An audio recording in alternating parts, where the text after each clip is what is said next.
First time navigating the airport as a pilot, eh? Strap yourself in for today's lesson, cause we're gonna go over the following.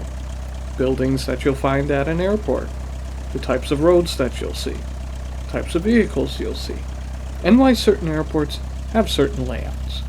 Remember to use real-world flight training for real-world flying, and treat flight simulation as a simulation. Airports can be confusing places if you're not familiar with how they're laid out. We know they're places where airplanes are supposed to land and take off, and because they generally take up a lot of real estate and can be noisy, they're usually located on the outskirts of a city on a nice, flat area. Airports consist of a terminal, where passengers arrive by either train or car. Afterwards, you go through your usual check-in, give your baggage to the airline desk, and go to your gate. If you got time, you'll usually spend it eating and shopping while you wait as a passenger. Usually, the aircraft will be parked in a designated spot on what's called a ramp or apron, which refers to any area that contains parking spots for aircraft. Smaller airplanes, like the propeller planes that we see here, are short in height and therefore either make use of built-in steps or are low enough for you to just directly step out of the airplane. Larger aircraft, like the Boeing 737 that are taller, are connected to the terminal by a tunnel-like walkway called a jetway, or make use of air stairs, which are stairs attached to the back of a pickup truck that drives up to the airplane's door. Aircraft aren't supposed to reverse on their own, and instead make use of tugs in order to commence what's called a pushback, as seen here.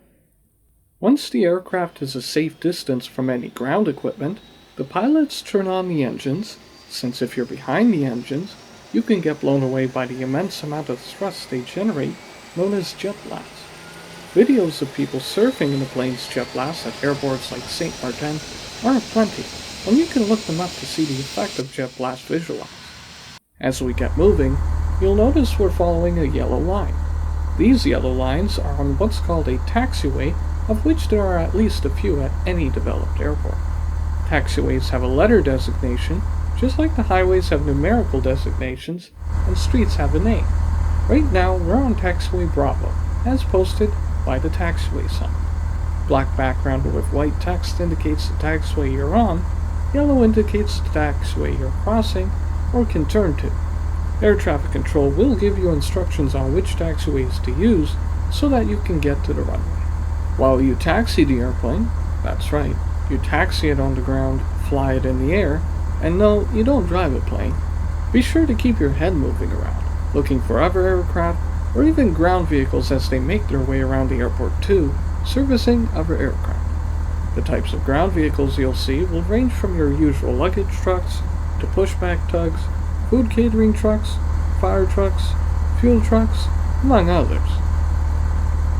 Looking to our right, you'll see red signs. If you're headed towards it, it means you're about to cross a runway. If you're crossing the middle of the runway, you'll see two numbers. The one on the left indicates the runway heading that's on your left. The number on the right indicates the runway heading that's coming from the right. If you're at the end of the runway, you'll just see the runway heading of that side of the runway that you're on. Remember to never cross a runway without clearance.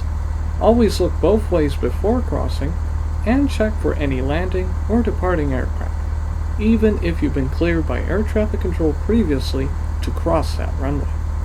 It's up to everyone to work together as a team to maintain safety and keep each other safe, so do your part by keeping your awareness level up. As you wait to get takeoff clearance, make sure to test out the control surfaces, your ailerons, rudder, and elevator. When cleared, you'll take off and see the airport from a bird's eye view. Each airport is a little different in exact layout, but most will have some sort of a terminal building for passengers to arrive at and depart from. You'll see the apron and taxiways as mentioned before. Toronto Pearson International has 5 runways. You see the infield terminal buildings on our left, the icing pads used during the winter behind it, and there's the air traffic control tower, situated high in the air to see all the ground traffic below and surrounding air traffic. How big an airport is depends on the size of aircraft it handles, the number of flights per day, and how many passengers per flight, especially if it's near a big city. Most airports will see a mix of passenger and cargo traffic, and the freighters are parked at the northwestern end here, which is the FedEx facility. I hope to get an add-on in the near future that will do Toronto Pearson more justice by adding more detail in the simulator here. We have the maintenance hangars at the northeast end, and in reality, the surrounding areas of the airport are quite built up with many industrial areas, warehouses, and stores. If we head southeast, we'll end up at Downsview, which is quite a bit smaller, and where many newly built Bombardier airplanes take off to head up north for flight testing. Go further south, we hit Toronto Island Airport. Porter Airlines flies out of here, along with Air Canada, and there's a good amount of small trading airplanes flying in and out of here. Northeast is Buttonville, which is also a very popular spot for flight training. That's it for the basic parts of an airport from a pilot's perspective. Of course, there's so much more to cover, and it will all be discussed in future videos. Let me know what topics you guys want me to cover during these flight lessons, and I'll see you in the next lesson, where I'll go over the 3 phases of flight, which will be takeoff, cruise, and landing, and how to communicate with and understand air traffic control's instructions. Thanks for watching, and until next time, safe travels.